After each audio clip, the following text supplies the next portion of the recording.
तो आज परमात्मा की अपार कृपा से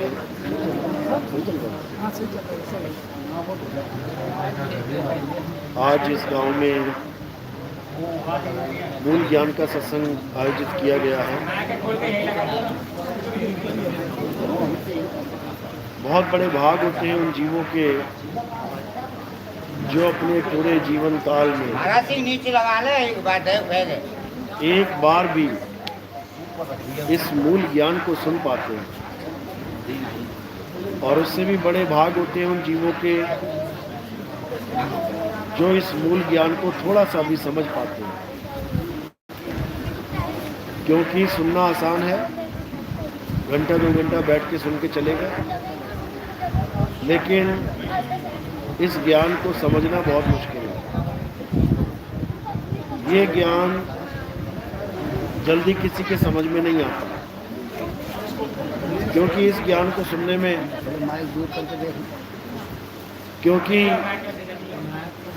इस ज्ञान को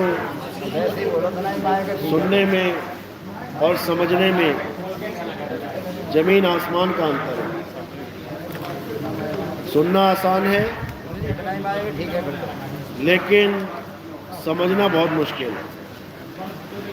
समझ में केवल उसी के आता है जो परमात्मा की दया का पात्र होता है। मालिक ने चाहा तो समझ में आएगा, और उसने नहीं चाहा तो नहीं समझ में आएगा।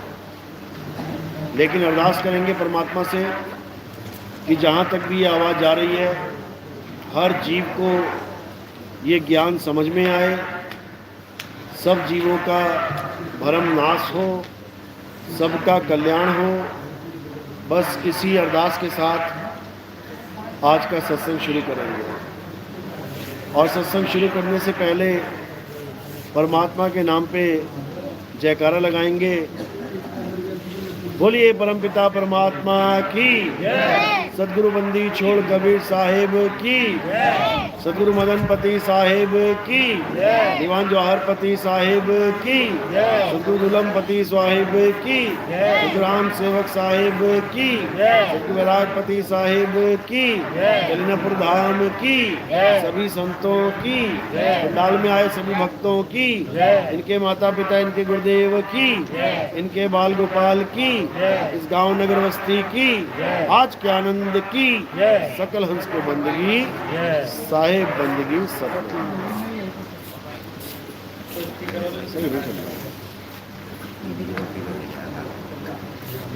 साहेब बंदगी सतनाम।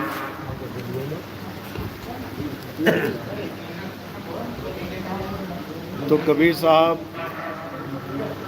इस संसार में आते हैं हम जीवों को वो ज्ञान समझाने के लिए जिसको समझने के बाद कुछ भी और समझना शेष नहीं रह जाता। जिस परमात्मा को ढूंढने के लिए ये जीव जन्मों जन्मों से भटक रहा है, नाना प्रकार के गुरुओं के पास, नाना प्रकार के तीर्थों में, नाना प्रकार की भक्तियां करके जन्मों जन्म इसके बीत गए। उस जीव को समझाने के लिए, उस जीव को बताने के लिए कि आखिर परमात्मा कहाँ रहता है, कबीर साहब इस संसार में आते हैं और क्या कहते हैं, मोको कहाँ ढूंढे रे बंदे, मैं तो तेरे पास में। कहते हैं जिसे तू ढूंढने के लिए हजारों हजारों कोस की यात्रा कर रहा है, वो तेरे पास है। जिसको ढूंढने के लिए तू देश विदेश घूम रहा है, वो तेरे पास है। और कितना पास है? जितना तिल के दाने में तेल पास है, इतना पास है परमात्मा। तो साखी में समझा रहे हैं, कह रहे जो तिल माही तेल है, और जो ज्यों चकमक में आग, और तेरा साईं तुझ में है, जाग सके तो जाग। कह रहे जैसे तिल तिल का दाना तेल को ढूंढने के लिए अगर बाहर ढूंढने चला जाए, बाहर भटकने चला जाए और सारी उम्र भटकता रहे, उस दाने को उसका तेल कहीं मिलने वाला नहीं है। चाहे अयोध्या चला जाए, चाहे मक्का मदीना चला जाए, चाहे केदारनाथ चला जाए, चाहे द्वारिका चला जाए, वो तिल का दाना उस तेल को कहीं प्राप्त नहीं कर सकता। कहाँ प्राप्त करेगा? जब वो अपने भीतर खोजेगा। ज्यों तिलमाही तेल है और ज्यों चकमक में आग। चकमक पत्थर की आग कहाँ है? उसी के पास है, लेकिन उसको पता नहीं है, इसलिए भटक रहे हैं। कस्तूरी कुंडल बसे और मृग ढूंढे वन माही। ऐसे रमता राम है ये दुनिया जाने नहीं। जैसे हिरण की नाभि में कस्तूरी है, खुशबू आ रही है उसे, लेकिन ये नहीं समझ में आ रहा कि आ कहाँ से रही है। अब वो बन बन भटक रहा है, भटकता भटकता भटकता भटकता एक दिन उसका अंत हो जाता है। अपनी ही वस्तु को नहीं प्राप्त कर पाया, जो चीज़ उसके पास थी उसी को नहीं जान पाया, और दूर की चीज़ों में उलझा रह गया कि शायद उस वन से आ रही है खुशबू, शायद उस वन से आ रही है, अरे तेरी नाभि से आ रही है। इसी प्रकार जो परमात्मा है वो कहाँ है? हमारी आत्मा में विराजमान है। आत्मा में ही परमात्मा विराजमान है, लेकिन हम अपनी आत्मा की तरफ कभी झांक के देखते तक नहीं। हम कहाँ देखते रहते हैं? मंदिर में, मस्जिद में, गुरुद्वारे में, चर्च में, मूर्ति में, तीर्थ में। इधर हमारा ध्यान फंसा रह जाता है और हम उसी हिरण की तरह खोजते खोजते खोजते एक दिन मृत्यु को प्राप्त हो जाते हैं, और जो चीज़ चाहिए थी वो नहीं मिलेगी। और है कहाँ? हमारे पास। यानी हमें अपना ही खजाना नहीं पता कि हमारे पास कौन सा खजाना है, और हम गली गली भीख मांगते फिर रहे हैं। यही मीराबाई समझा रही है। पायो जी में नाम रतन धन पायो, वस्तु अमोलक दी मेरे सतगुरु, कृपा कर अपनायो। मेरे सतगुरु ने वो वस्तु दे दी मुझे। कौन सी वस्तु दे दी? जो पहले से मेरे पास थी, जो पहले से मेरे पास थी, लेकिन उसका ज्ञान नहीं था। मेरे गुरु ने वो वस्तु पकड़ा दी मुझे। उस वस्तु का नाम क्या है? उसका नाम है आत्मा। जीव आत्मा नहीं। जीव आत्मा तुम पहले से ही बने बैठे हो। जीव पहले से ही भटक रहा है, 184 में जीव धक्के खा रहा है। इसको किसकी खोज है? उस अचल आत्मा की, जिसे परम आत्मा कहते हैं। अचल आत्मा। एक चल आत्मा है, उसे जीवात्मा कहते हैं, और एक अचल आत्मा है, उसे परमात्मा कहते हैं। जो चल आत्मा है वो हमारी काया में विराजमान है। ये काया कैसे चल रही है? उसी जीव के कारण। ये काया कैसे जीवित है? उसी जीव के कारण। जीवित का मतलब ही है जीव इता, यानी यहाँ जीव है, और जब जीव चला जाएगा शरीर को छोड़ के उसे निर्जीव कहेंगे। तो तुम्हारा शरीर जीवित है किसके कारण? जीव के कारण। अब ये जीव जब तक काया में है तब तक तो काया जीवित है, और जैसे ही जीव काया को छोड़ के निकल गया, ये काया लाश बन के जमीन पे गिर पड़ेगी। अब ये जीव जब काया को छोड़ के जा रहा है तो ये जा कहाँ रहा है? इसको समझना पड़ेगा। और इसको समझाने के लिए कबीर साहब इस संसार में आते हैं। क्या बता रहे हैं? कि इस काया में 10 दरवाजे हैं, 9 दरवाजे खुले हुए और 1 दरवाजा बंद। इस काया में 10 दरवाजा, 9 खुले पड़े हैं, जिसमें से ये जीव अंत में चला जाता है। कौन कौन से दरवाजे? आँख, कान, नाक, मुख, लिंग और गुदा। इसी में से निकल जाते हैं।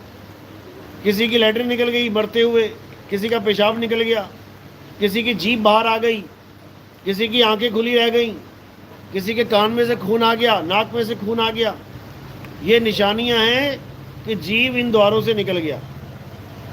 एक दरवाजा दसम द्वार है, जीव अगर वहां से भी निकल जाए, उसको तोड़ के अगर जीव के प्राण वहां से भी निकल जाए, तब भी मुक्ति नहीं है। 10वें द्वार से निकलने पर भी मुक्ति नहीं है। उसके लिए साहिब ने क्या समझाया, 9 द्वारे संसार सब और 10वें योगी साध, एकादश खिड़की बनी कोई जाने संत सुजान। प्राण 10 दरवाजों से निकल जाए तब भी उसकी मुक्ति नहीं है, क्योंकि प्राण निकल रहे हैं। प्राण निकल रहे हैं इसका मतलब कि उसको निकालने वाला भी कोई साथ में है। ये पंखा चल रहा है, इसका मतलब चलाने वाला भी साथ ही में है। बस इसको समझना है। जब प्राण निकलेंगे तो 9 द्वारों से भी निकल सकते हैं, 10वें से भी निकल सकते हैं। अगर प्राण निकले तो सूरत तुम्हारी प्राण के साथ ही जुड़ी हुई है, तुम मुक्त नहीं हो सकते। इसलिए बोला 10वें द्वार से जीव जब जाए और स्वर्ग लोक में वासा पाए। बड़े बड़े राजा महाराजा बन के आ जाओगे, कोई फायदा नहीं। अब करें तो करें क्या? अब एक और रास्ता है, उसमें प्राण नहीं निकलेंगे तुम्हारे 10वें द्वार से। उस रास्ते में सूरत निकलेगी। वो इतना महीन रास्ता है कि उसमें से सूरत ही निकल सकती है, और कुछ नहीं निकल सकता उसमें से। तो उसके लिए साहिब ने बोला कि जाप मरे अजपा मरे अनहद भी मर जाए, और सूरत समाए शब्द में हवा को कालना खाए। प्राण समाए शब्द में नहीं बोला कि तुम सोचो कि प्राण समाएगा शब्द में, नहीं समाएगा। प्राण कहाँ का मटेरियल है? इस 3 लोक का। इसी सांस से प्राण बनते हैं, ये सांस ही प्राण है। इसी को प्राण योगी कहते हैं जो श्वासों की योग कराए। इसी को प्राणायाम कहते हैं जो श्वासों का योग करके इंगला पिंगला से प्राणों को ऊपर नीचे करे। प्राणायाम यही कहलाता है। तो कबीर साहब ने इसका खंडन कर दिया, कह रहे नहीं प्राण में, नहीं पिंड में, ना ब्रह्मांड आकाश में, और मोह को कहाँ ढूंढे रे बंदे, मैं तो तेरे पास में। ना मैं त्रिकुटी भंवर गुफा में, और ना श्वासों की श्वास में। ना मैं त्रिकुटी यानी दोनों आंखों के बीच में जहाँ हम तिलक लगाते हैं माथे पे, कहते मैं वहाँ भी नहीं हूँ। और 99% बाबा जो भारत में बैठे हैं ये सब वहीं ध्यान करवा देते हैं। दोनों आंखों को बंद करो, यहाँ पे ध्यान लगा लो, इसी में उलझा देते हैं। कबीर साहब ने इस स्थान के लिए क्या बोला? क्या यहाँ परमात्मा का वास है? बिल्कुल नहीं। क्या कहते हैं? निज मन करत जहां ठकुराई, सो नैनन पिछवाड़ा है। यहां पे तुम्हारा मन बैठा है और इसी मन के सब गुलाम बने बैठे। आंख बंद करो, ध्यान लगाओ, कहाँ पे? त्रिकुटी में। उससे क्या होगा? उससे एक ज्योत प्रकट हो जाएगी। ये ज्योत ही ज्योति निरंजन है, ये ज्योत ही काल भगवान है, ये ज्योति ही बड़े बड़े साधु सिद्ध इन सबको उलझा के बैठा है। इस ज्योत को ही मन कहते हैं। गुरु नानक देव की वाणी है, मन तू ज्योत स्वरूप है, अपना मूल पहचान। यानी जिसे नहीं पता कि मन का क्या स्वरूप है, वो समझ लो मन का स्वरूप है ज्योत स्वरूप, और परमात्मा का स्वरूप है शब्द स्वरूप। इन दोनों में जमीन आसमान का अंतर है। तो मन ही स्वरूपी देव निरंजन, तुम्हें राखे भरमाई हो, ए हंसा तू अमर देश का, बड़ा काल वस आई हो। कह रहे तू अमर लोक का जीव था, अमर पद में रहता था, लेकिन वहां से भूल के यहाँ आ गया और जीव कहला रहा है। भूल के कारण जीव कहाया, भूल की मरम ना जाना। ये जीव क्यों कहला रहा है? भूल के कारण। और ये भूल अगर मिट जाए, भूल मिटी गुरु मिले पारखी, और पारख पद दिखलाना। संतो कैसे छूटे तेरा आना जाना। ये जीव कैसे छूटे तेरा आना जाना, यानी अपने असली घर को जान ले। मेरा असली घर कहाँ है, वहां पहुंचने का तरीका भी बताते हैं गुरु। संत ये नहीं बताते कि तुम अमरलोक में थे और तुम यहाँ फंस गए इतना बता के चले जाए, नहीं। यहाँ से घर वापसी की टिकट भी देते हैं कि जो घर वापसी करना चाहता है, जो इस काल भगवान की नगरी से निकलना चाहता है, वो टिकट ले और घर को जाए। अब टिकट कैसे देते हैं वो? उसी टिकट को नाम दान कहते हैं। लोग जाते हैं ना गुरुओं के पास, गुरुजी मैं नाम दान लेना चाहता हूँ, और गलती से क्या ले आते हैं? अक्षर, मंत्र। उससे कल्याण नहीं होगा। नाम दान का मतलब है उस टिकट को प्राप्त करना जिसके बाद तुम्हें काल रोक नहीं सकता। तुम्हारे पास टिकट है और तुम्हारे पास निज नाम यानी तुम्हारा आई कार्ड है, तो तुम्हें एयरपोर्ट पे कोई रोक नहीं सकता। तुम्हारे पास टिकट है लेकिन तुम्हारे पास अपना आई कार्ड नहीं है, किसी और का लेके घूम रहे हो, तो घुसने भी नहीं देगा। इसलिए नामदान जरूरी है, लेकिन कौन सा? निज नाम, अपना नाम जानना है। तो क्या कह रहे हैं? 3 गुणों की भक्ति में भूल पड़ा संसार, और कहें कबीर निज नाम बिन कैसे लागे पार। तुम्हें अपने स्वरूप का ज्ञान होना चाहिए, तब तुम निकल सकते हो यहाँ से। स्वरूप का ज्ञान ही निज नाम है। सत्य स्वरूपी नाम साहिब का, सो निज नाम हमारा। साहिब समझा रहे हैं मेरा नाम क्या है? सत्य स्वरूपी नाम साहिब का। मेरा नाम ये कबीर नहीं है, मेरा नाम सतसुकृत नहीं है, मेरा नाम मुनिंद्र नहीं है, मेरा नाम करुणामय नहीं है। ये तो मुझे धारण करने पड़े। क्यों? क्योंकि मैं इस संसार में आया तुम्हें बचाने के लिए। तुम पहले से कोई ना कोई नाम रख के बैठे हो अपना, हजारों लाखों करोड़ों नाम बना के बैठे हो, इसलिए मुझे भी अपना नाम रखना पड़ा। क्योंकि तुम सबसे पहले यही पूछते हो, अगर तुम्हें कोई मिले तो क्या पूछते हो? भैया क्या नाम है तुम्हारा? अब मुझे मिलोगे तो पहले मुझे पूछोगे क्या नाम है तुम्हारा, और मैं कहूँ कि मेरा नाम ही कोई नहीं है, कुछ नहीं है, तो तुम कहो बात ही ना करो मुझसे। कहेंगे पागल है ये, इसका नाम ही नहीं है। बताओ, ऐसा भी कोई आदमी जिसका कोई नाम नहीं है? अरे सारे ही आदमी है जिनका कोई नाम नहीं था। ये तो अपने माता पिता से, अपने गुरुओं से, पंडितों से, इनसे नाम लेके बैठे हो तुम। जब बच्चा पैदा होता है उसका कोई नाम नहीं होता। एक मांस का टुकड़ा पैदा हो गया जीव के साथ, उसका कोई नाम नहीं है। अब घर में खबर पहुंच जाती है लड़का हुआ है, लड़का हुआ है। अब धीरे धीरे धीरे सब अपने नामकरण शुरू कर देते हैं। ये नाम रखेंगे, वो नाम रखेंगे। और कई लोग तो ऐसे होते हैं जो अभी बच्चा पैदा भी नहीं हुआ, वो पहले से आइडिया लगाने लग जाते हैं। लड़का हुआ तो जितेंद्र रख देंगे, लड़की हो गई तो कमला रख देंगे, पहले से ही अंदाजे लगाने शुरू कर देते हैं। तो ये कैसे होते हैं? 52 अक्षरों की वजह से। क्योंकि इंसान के पास 52 अक्षर हैं। अ आ इ ई का खा गा, ये अक्षर जब जोड़ोगे तो 52 हो जाएंगे। इंसान के अलावा और कोई नाम नहीं रख रहा बच्चों के। ना गाय नाम रखती है, ना कुत्ता नाम रखता है, ना चिड़िया नाम रखती है, ना हाथी घोड़ा नाम रखते हैं। केवल इंसान ही इंसान के बच्चे का नाम रख रहा है। क्यों रख रहा है? क्योंकि 52 अक्षर हैं, उसने खोज लिए हैं। कुत्ता बिल्ली हाथी घोड़ा नहीं खोज पाए, इसलिए अपने बच्चों के नाम नहीं रख पाते, भले 20-20 बच्चे हो जाएं, वो ना रख पाते नाम। इस इंसान ने क्या किया? अपने नाम तो रखे रखे, दुनिया की चीज़ों के नाम तो रखे रखे, पेड़ पौधों के नाम तो रखे रखे, इसने भगवान के भी नाम रख डाले।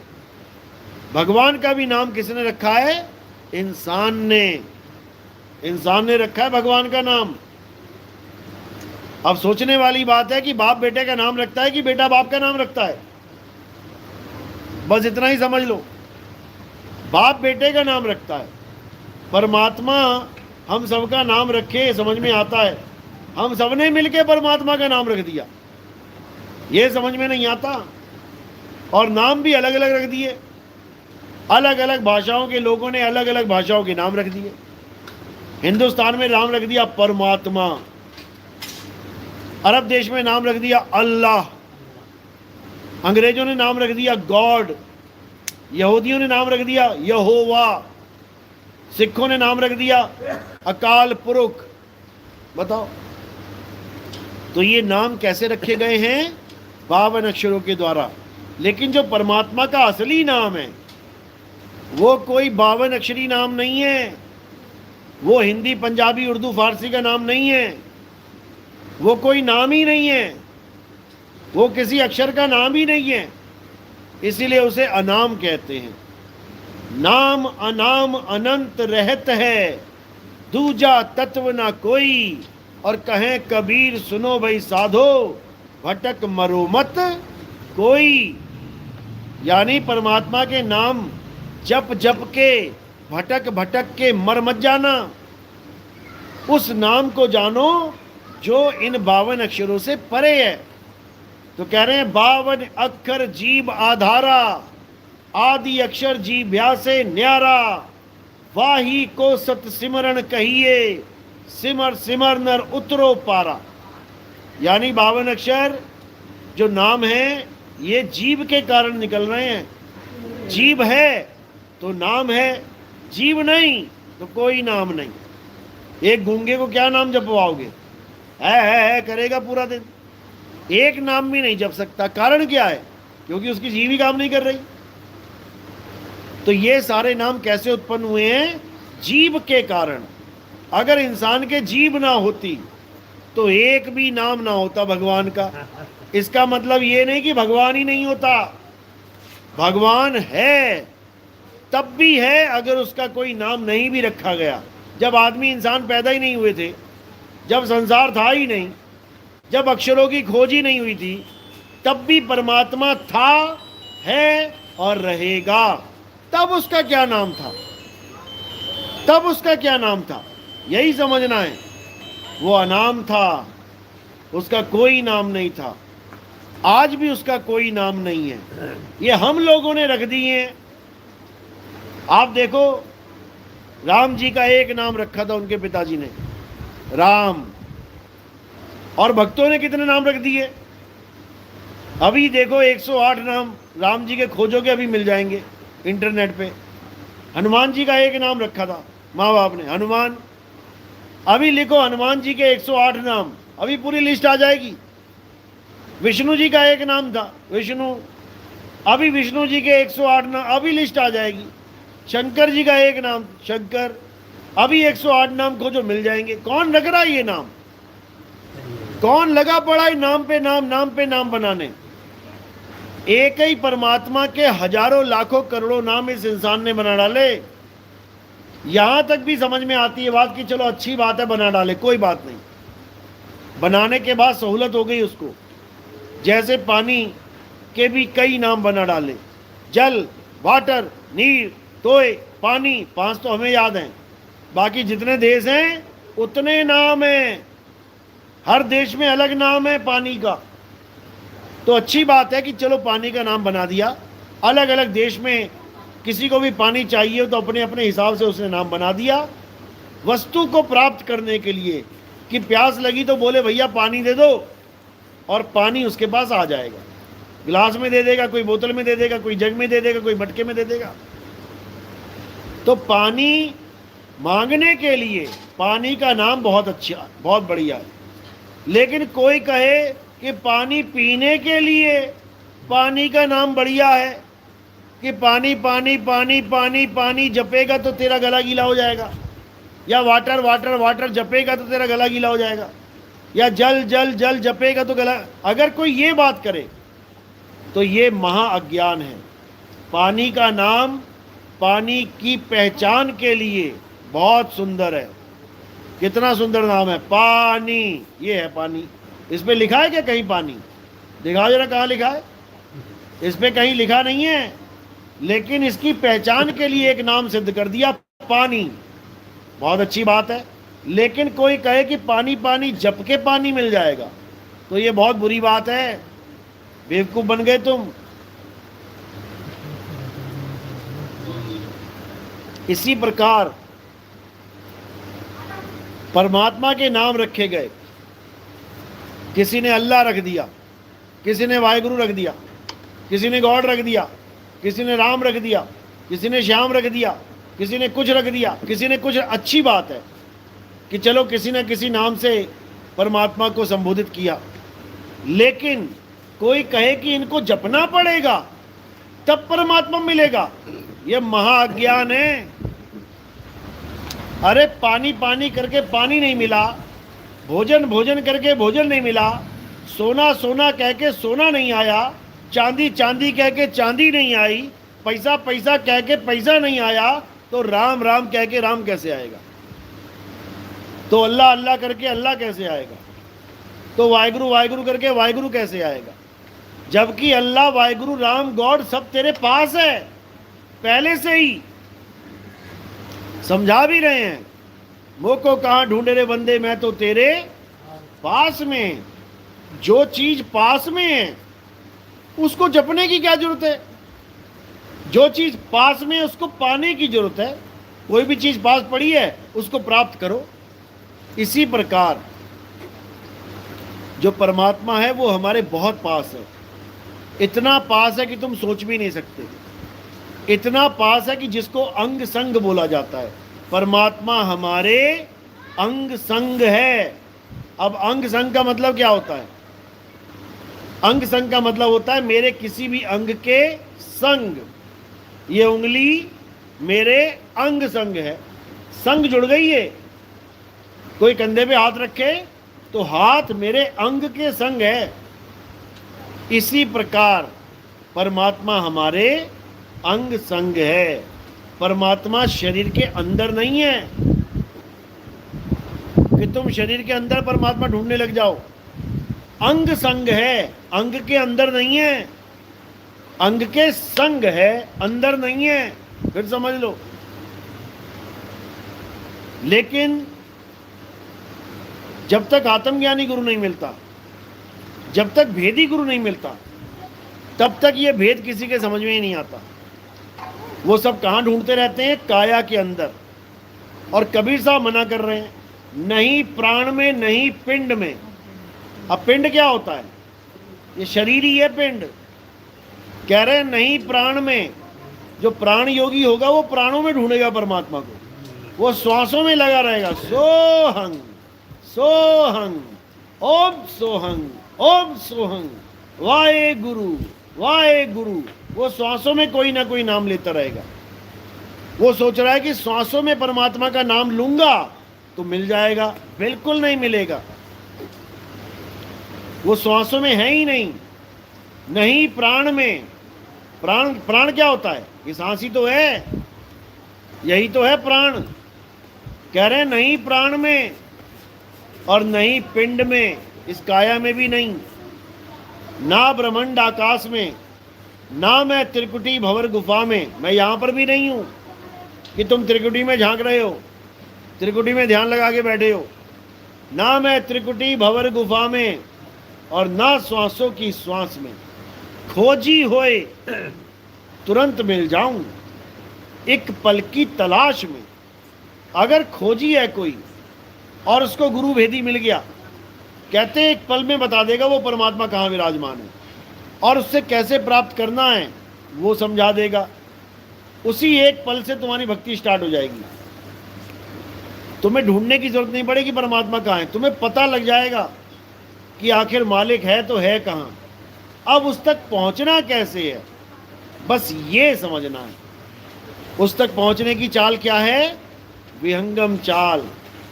विहंगम चाल का मतलब होता है जैसे कोई निशाना लगाए सीधा, तो तीर छूटते ही कहाँ जाएगा? सीधे निशाने पे, वो रुकेगा नहीं बीच में। इसको विहंगम चाल कहते हैं। लेकिन जितने भी गुरु आपको रास्ता बता रहे हैं, ये विहंगम चाल नहीं दे पाते। ये आपको स्टॉपेज वाला ज्ञान दे देते हैं। पहला रूहानी मंडल आएगा, फिर वहाँ ऐसी आवाज़ आएगी, ऐसी रोशनी होगी, ऐसा नाम जपना है, निरंजन निरंजन जपो। फिर दूसरा रूहानी मंडल आ जाएगा, फिर वहाँ पे कोई अलग आवाज़ आएगी, फिर वहाँ पर अलग प्रकाश दिखाई देगा, फिर वहाँ ओंकार ओंकार का जाप होगा। फिर तीसरा रूहानी मंडल आ जाएगा, वहाँ पे गारंकार का होगा। फिर चौथा आ जाएगा, वहाँ सुवंग सुवंग होगा। फिर पांचवा आ जाएगा। ये सब अज्ञान है। ये सब अज्ञान है, ये परमात्मा का मार्ग है ही नहीं। जो 5 नाम 7 नाम 10 नाम देके और अलग अलग स्टॉपेज में रोक के भक्ति करवाते हैं लोगों से, ये सब अज्ञान है। परमात्मा का मार्ग कौन सा है? विहंगम चाल। कहते हैं शब्द विहंगम चाल हमारी, और कहें कबीर सतगुरदई तारी। खुले कपाट शब्द झनकारी, और पिंड यंड के पार सो देश हमारा है। कर नैनो दीदार महल में प्यारा है। कह रहे जब सतगुरु मिल जाता है तो विहंगम चाल, जैसे पक्षी आसमान की तरफ उड़े तो सीधा जाता है आसमान में, इसी प्रकार ये जीवात्मा जब यहाँ से निकलेगी तो सीधे मालिक के चरणों में जाएगी, समाएगी। तो इसी को समझाया गया है, शब्द विहंगम चाल हमारी, और कहें कबीर सतगुरदई तारी। खुले कपाट शब्द झनकारी, और पिंड यंड के पार सो देश हमारा है। कर नैनो दीदार महल में प्यारा है। इसी को गरीबदास जी समझा रहे हैं। सतगुरु के लक्षण कहूँ और अचल विहंगम चाल, हम अमरापुर ले गए और ज्ञान शब्द सरघाल। यानी मुझे ऐसा गुरु मिल गया जो सीधे विहंगम चाल से मुझे अमरापुर ले गया। विहंगम चाल से, ये नहीं कि पहले गणेश जी के लोक में जाएंगे, फिर ब्रह्मा जी के लोक में जाएंगे, वहाँ उधार खाता जमा करेंगे, फिर विष्णु जी के लोक में जाएंगे, फिर शंकर जी के। ऐसा नहीं है वहाँ पे, वहाँ ऐसा नहीं चलता। वहाँ सीधा सीधा विहंगम चाल, यहाँ से उड़े और सीधे अपने धुरधाम पहुँच गए। अगर ऐसी भक्ति मिल रही है फिर तो अहो भाग्य। और अगर स्टॉपेज वाली भक्ति मिल रही है तो तुम्हें भरमा देगा ये काल, ये तुम्हारी हालत खराब कर देगा। और ये काल इस 3 लोक का मालिक है। इस संसार में कुछ भी फ्री नहीं देता ये। अभी पंखे की हवा खा रहे हो, इसका बिल देना पड़ेगा। पानी पी रहे हो बोतल, उसका भी पैसा देना पड़ेगा। गाड़ी में घूम रहे हो, उसका भी पेट्रोल लगाना पड़ेगा। घर में रह रहे हो तो घर का भी टैक्स लगाना पड़ रहा है। हर चीज़ पैसे से मिल रही है, हर चीज़ का तुम्हें हिसाब देना पड़ रहा है। लेकिन फिर भी अज्ञानी जीव नहीं समझ पा रहा कि उसको गुरु भरमा रहे हैं कि तुम्हें काल का कर्जा देना है। अरे और कितना कर्जा दें? रहने का, खाने का, पीने का, नहाने का, धोने का, हर प्रकार का कर्जा दे रहे हैं। और कौन सा कर्जा चाहिए? ये केवल जीवों को भ्रम में डाल के काल भगवान के नाम जपवाने का तरीका है। वैसे तो कह नहीं सकते काल का नाम जपो। वैसे अगर कोई गुरु कह दे काल का नाम जपो तो चेला पूछेगा गुरुजी काल का नाम क्यों दे रहे हो? आप भरमाने के लिए क्या कह रहे हैं? काल बहुत शातिर है, भरमाने के लिए क्या कह रहा है? अरे मेरे लोक में रहता है, मेरे लोक में खाता है, मेरे लोक में पीता है, तो नाम नहीं जपेगा क्या? अरे सीता भी रही थी रावण के लोक में, सीता भी रही थी रावण के उस बगीचे में, तो कितनी बार रावण रावण जपा भाई उसने? एक बार भी नहीं जपना है। काल का नाम एक बार भी नहीं लेना है। निरंजन ओंकार अलंकार सोम सतनाम ओम तत्सत ओम कलियम हरियम शरियम, ये सब काल के ही नाम है भाई। एक बार भी नाम लेने की जरूरत नहीं पड़ेगी, परमात्मा का नाम लेना है। अगर तुम्हें कुछ चाहिए भी दुनिया में तो परमात्मा से अरदास करो, साहिब इतना दीजिए जा में कुटुंब समाए, और मैं भी भूखा ना रहूं साधु भूखा ना जाए। अब कहाँ लिखा है काल इतना दीजिए जा में कुटुंब समाए? सुख सुविधाओं के लिए काल का नाम जपते हुए बड़ा गर्व महसूस कर रहे हैं। हमें समझाने लग जाते हैं कि आप काल का नाम नहीं जप रहे हो, आपको अंत में बड़ा दिक्कत हो जाएगी। बताओ, अरे परमात्मा का नाम जो जप रहा है उसमें उसको अंत में कोई दिक्कत नहीं होती। काल बड़ा कि परमात्मा? इतना भी नहीं समझ में आ रहा है। राम रावण राम रावण राम रावण थोड़ी नहीं जपना है। रावण का नाम हटा दो और राम के साथ अपने चित्त को जोड़ लो। इसी प्रकार काल भगवान के नाम छोड़ दो और सत्य पुरुष से चित्त को जोड़ लो, तब कल्याण हो जाएगा, नहीं तो ऐसे ही जीव भटकता मरेगा। तो कबीर साहब यही समझा रहे हैं, नानक साहब यही समझा रहे हैं, गरीबदास जी, रविदास जी यही समझा रहे हैं कि एक मालिक को जानो, हरि का सुमिरन छाड़ के और करे आन की आस, ते नर नरके जाएंगे, सत भाग है रविदास। अब वो हरि कितने हैं पहले यही बता दो। हरि का सिमरन छोड़ के हरि कितने हैं? 1 2 3 4 5 7। हरि एक है। अब उसका एक नाम लेना है बस। नानक साहब कह रहे हैं कि परमात्मा एक है, तेरा एक नाम तारे संसार, तेरे 5 नाम तारे संसार, तेरे 10 नाम तारे संसार, तेरे लाख नाम तारे संसार, ऐसा थोड़ी नहीं बोला है। तेरा एक नाम तारे संसार, और वो एक नाम बोलने, लिखने, पढ़ने में नहीं आता, क्योंकि अगर वो लिखने वाला नाम है तो किसी भाषा का होगा। अब अगर किसी भाषा का है तो चाइनीज वाला कहेगा मैं क्यों लूँ तेरी भाषा का नाम, जापान वाला कहेगा मैं तेरी भाषा का नाम क्यों जपूं। आज तुम जो हिंदी में नाम जप रहे हो, क्यों जप रहे हो? क्योंकि हिंदुस्तानी गुरु हिंदुस्तानी चेला, गुरु ने चेले को हिंदुस्तानी नाम पकड़ा दिया हिंदी का, चेला भी खुश, गुरु भी खुश। अब जापानी चेला आ जाए, चीन का चेला आ जाए, रशिया का चेला आ जाए, और तुम उसको हिंदी में नाम दो, वो कहेगा गुरुजी ये नहीं चलेगा, मुझे मेरी भाषा में नाम दो। तो ये सारे नाम भाषा वाले विरोध पैदा करेंगे। विरोध, जैसे मैं पानी का नाम पानी रख के बैठा हूं, लेकिन कोई कहेगा नहीं मैं तो वाटर कहूंगा, विरोध पैदा होता है। एकता कब आएगी? जब सारे नामों को छोड़ उस तत्व को पी ले बस। हिंदू है, मुसलमान है, सिख है, ईसाई है, इससे कोई मतलब ही नहीं है। पानी सबका गला गीला करता है, सबका, और केवल इंसानों का ही नहीं, जानवरों का भी, जो ये तक नहीं जानते कि मैं पी क्या रहा हूं, इसको कहते क्या है, इसका नाम क्या है, जल बोलूं, वाटर बोलूं, नीर बोलूं, तो क्या बोलूं। कुत्ता पानी पीता है बिना ये जाने कि इसका नाम इंसान ने पानी रख दिया।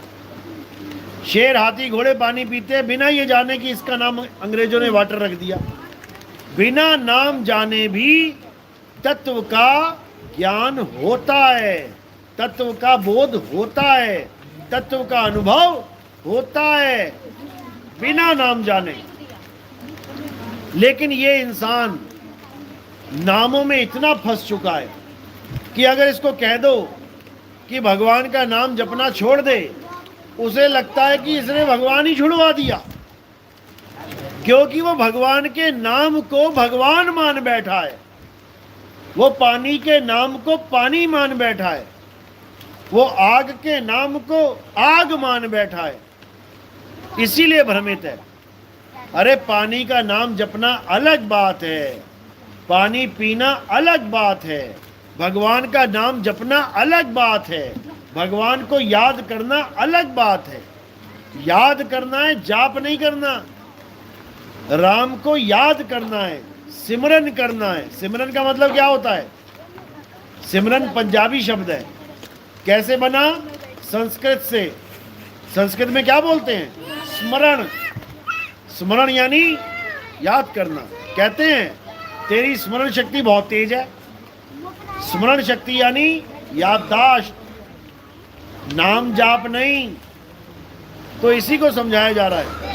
कलयुग में एक नाम आधारा, सिमर सिमर नर उतरो पारा। कलयुग में एक नाम आधारा, एक नाम ही आधार है, लेकिन वो जपने में नहीं आता। जपने में कौन से नाम आते हैं? ये जीव से बोले जाने वाले नाम। लेकिन जिस नाम की महिमा कलयुग में गाई जाएगी, उसके लिए क्या बोला? कलयुग में एक नाम आधारा। और सिमर सिमर, जपो जपो नहीं, सिमर सिमर नर उतरो पारा। उस परमात्मा के सच्चे नाम को याद किया जाता है। याद करने से तुम्हारी मुक्ति होगी, जाप करने से नहीं। इसीलिए साहिब ने कहा, वो को कहाँ ढूंढे रे बंदे, मैं तो तेरे पास में, ना मंदिर में ना मस्जिद में, ना काबे कैलाश में, ना मैं जप में, ना मैं तप में। जप और तप दोनों का खंडन कर दिया। कहते ना मैं जप में और ना मैं तप में, ना मैं व्रत उपवास में, और खोजी होए तुरंत मिल जाऊं।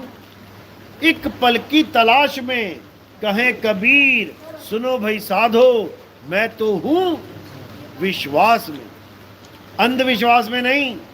कि कोई कहे मैंने पत्थर को भगवान मान लिया, मुझे पूरा विश्वास है। अगर पत्थर को तूने भगवान मान लिया तो ताला लगा के मत जा। रात में कहीं जा रहा है तो भगवान की मूर्ति रख दे दरवाजे के आगे, ताला लगा के मत जा। इसका मतलब भगवान की मूर्ति से ज़्यादा एक लोहे के ताले पे विश्वास है कि ताला लगा के जा रहा हूँ तो चोरी नहीं होगी। और दरवाज़ा खुला छोड़ के गया, सामने एक की जगह 3 भगवान रख दिए, तब भी चोरी हो जाएगी। समझो, भगवान पे भरोसा करवाने वाले खुद ताला लगा के घर जाते हैं मंदिर में। तुम्हें कहेंगे भगवान पे भरोसा रखो, और खुद किस में भरोसा है? ताले पे। समझो, वो ये नहीं कह के जाएंगे भगवान जी मंदिर का ध्यान रखना, वो ताला 3 बार खींच के जाएंगे, लग गया कि नहीं लग गया। समझो, बस इतना ही समझना है कि एक जड़ मूर्ति अपना ख्याल नहीं रख सकती, वो तुम्हारा ख्याल क्या करेगी। और चेतन सत्ता मंदिर मस्जिद गुरुद्वारों का भी ख्याल रख के बैठा हुआ है। एक एक ईंट का ख्याल रख के बैठा है। तोड़ के दिखाओ जरा ईंट, पता लगे तुम्हें। वो सबका ख्याल रख के बैठा हुआ है।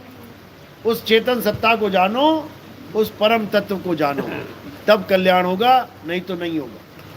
किसी का कोई सवाल है तो पूछ सकता है। बात तो समझ में आई मेरी? किसके समझ में आई हाथ खड़ा करो। किसके समझ में आई हाथ खड़ा करो। बढ़िया, बहुत बढ़िया, बहुत बढ़िया, बहुत बढ़िया। चलो, अच्छी बात है, क्योंकि समझ में आना चाहिए ज्ञान, तभी होगा कल्याण।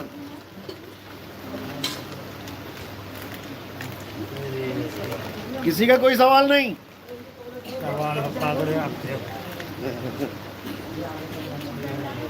दो कंडीशन होती हैं सवाल ना पूछने की। एक कंडीशन होती है सब कुछ पता लग गया, अब क्या पूछें, और एक होती है कुछ पता ही नहीं लगा कि क्या पूछें।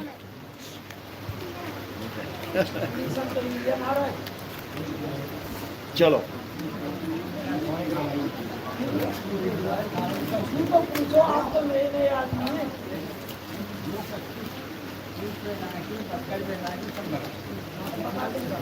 चलो अब आरती का समय है। आरती कैसे करेंगे समझ लो। हमारे यहाँ जो आरती होती है वो किसी पत्थर की, कैलेंडर की, फोटो की नहीं होती। कारण क्या है? फोटो, कैलेंडर, पत्थर, इसमें प्राण नहीं होती, इसमें आत्मा नहीं होती, ये निर्जीव है, इसमें कोई जीव नहीं डाल सकता। तो आरती किसकी करेंगे? आरती होती है आत्मा की। आत्मा क्या है? जो इस शरीर को चला रही है। तो हमारे यहाँ संत को आत्मा समझा जाता है।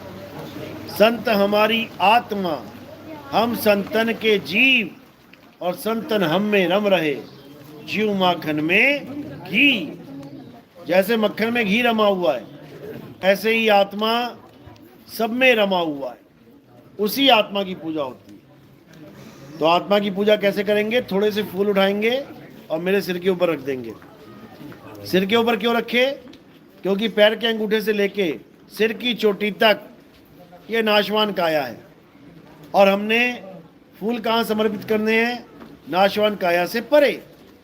जब परे समर्पित होते हैं तो ये आत्मदेव के चरणों में समर्पित हो जाते हैं। तो फूल आपने सिर पे रखने हैं, और कोई भी प्रचार में सेवा करना चाहेगा वो सेवा चरणों में रखनी है। सेवा से हम क्या करते हैं, हमारा टीवी में भी प्रचार चलता है। आप सुबह सुबह साधना टीवी, ईश्वर टीवी देखेंगे तो आपको बहुत सारे बाबा जी दिखाई देंगे जो आपको ये समझाएंगे कि नाम जपो, नाम जपो, नाम जपो। घंटा घंटा, 2-2 घंटा, 3-3 घंटा नाम जाप की कहानी बोल के चले जाएंगे। इतने में मैं आ जाऊंगा और क्या बोलूंगा कि नाम छोड़ो, नाम छोड़ो, नाम छोड़ो और आत्मा से खुद को जोड़ो। तो जो विवेकी हंस होते हैं वो मेरी ये बात सुन के मुझे फोन करते हैं। फोन नंबर कहाँ से मिलता है? उसी टीवी चैनल में स्क्रीन में मेरा नंबर दिया है, 2-2 नंबर दे रखे हैं। वो मुझे फोन करके पूछते हैं कि बाबा जी हर जगह तो नाम जपवाया जा रहा है, बड़े बड़े पंथ चल रहे हैं नाम जपवाने वाले, ये नाम छुड़वाने वाला भी पंथ चल रहा है क्या? बिल्कुल चल रहा है। नाम जपवाना आसान है। अगर हमें नाम जपवाना हो तो बहुत आसान है, लेकिन यहां नाम छुड़वाया जाता है, इसलिए बहुत मुश्किल है। इस दुनिया में नाम जपवाना सबसे आसान है, तभी तो लाखों लाखों चेले बन गए गुरु जी के। और इस दुनिया में सबसे मुश्किल काम है नाम छुड़वाना। ये नाम छोड़ने को कोई तैयार ही नहीं है। और जब तक नाम नहीं छोड़ेगा तब तक किसी की मुक्ति होने वाली नहीं है, चाहे कोई कितना ही जोर लगा ले। नाम छोड़े बिना, 52 अक्षर छोड़े बिना, ये भाषाओं के नाम छोड़े बिना उस आत्मा को जानना संभव ही नहीं है। इसलिए पूरे गुरु की निशानी क्या बताई? सोई गुरु पूरा कहावे, जो 2 अक्षर का भेद बतावे। एक छुड़ावे, एक लखावे, तब प्राणी निज घर को जावे। यानी पूरा गुरु वो होता है जो 2 प्रकार के अक्षरों का ज्ञान दे। एक अक्षर जो इंसान ने बनाए हैं 52 अक्षर, और दूसरा अक्षर जो आदि अक्षर है, आदि नाम है, जिसे कोई बना और मिटा नहीं सकता। जिसके लिए कबीर साहब ने कहा आदि नाम हम भाग सुनाया और मूर्ख जीव समझ नहीं पाया। आदि नाम हम भाग सुनाया का मतलब अभी 1 घंटे से भाग के सुना रहा हूं मैं, भाग भाग के सुना रहा हूं कि वो नाम लिखने में, बोलने में, पढ़ने में नहीं आता, नहीं आता, नहीं आता। लेकिन ये मूर्ख जीव समझ ही नहीं पाता। ये सोचता है कि आदि नाम कोई मंत्र है, कोई नाम जपना पड़ेगा, उसे आदि नाम कहते हैं। बिल्कुल नहीं। आदि नाम कोई जंतर मंतर नहीं है। ये जंतर मंतर 52 अक्षरी नाम है। इसलिए साहिब ने कहा 52 अक्षर जीव आधारा और आदि अक्षर जीभ्या से न्यारा।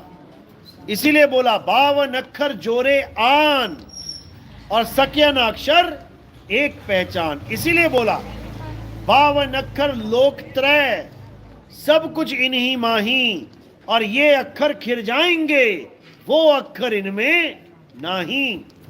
इसीलिए गरीबदास जी ने बोला 52 अक्षर लेख राम रंग हो रही हो, और वो अक्षर यामे नाही राम रंग हो रही हो। साफ मना कर दिया। कागज कलम कलेस राम रंग हो रही हो, वो रहे शीश का शीश राम रंग हो रही हो। यानी ये कागज और कलम के द्वारा बनाए जाने वाले सारे नाम ये कलेश है तुम्हारे जीवन के लिए। इसको त्याग दो और क्या करो? उस आत्म तत्व को जानो जिसकी वजह से सारे कार्य सिद्ध हो रहे हैं। तुम्हारा शरीर खा रहा है, पी रहा है, तुम्हारा शरीर चल रहा है, सो रहा है, जाग रहा है, तुम्हारा शरीर नाच रहा है, गा रहा है। किसकी वजह से? आत्मा की वजह से। तुमने सोने की चूड़ियां, सोने की बालियां, सोने की नथ पहन रखी है, सोने के हार पहने हैं। किसकी वजह से? आत्मा की वजह से। अभी कोई सोने का हार खींचे तो खींचने नहीं दोगी, लेकिन जैसे ही शरीर को छोड़ दिया आत्मा ने, अब हार क्या सब कुछ खींच ले। अंगूठी भी ले जा, हार भी ले जा, बाली भी ले जा, पायल भी ले जा, अब ना कोई रोकने वाला। तो कौन था रोकने वाला? ये आत्म तत्व था जिसको तुम जान नहीं पाए। और सारी उम्र पत्थरों को भगवान मान के अपना जीवन बर्बाद करके चले गए। तो अब क्या करना है? अब आत्म तत्व को जानना है। हे अर्जुन, जो अपनी आत्मा को जान लेते हैं, जो अपनी आत्मा में रमण करते हैं, जो अपनी आत्मा में तृप्त हैं, जो अपनी आत्मा में संतुष्ट हैं, उनके लिए कोई धार्मिक कर्म कर्तव्य लागू ही नहीं होता। अध्याय 3 17वां श्लोक। बस इसी को घोट के पी जाना है। आत्मा के अलावा कुछ सत्य नहीं है, ये सब झूठ है, माया है। आत्मा के अलावा हर चीज नाशवान है। बोलिए परमपिता परमात्मा की सदा ही जय हो। साहिब बंदगी सतनाम।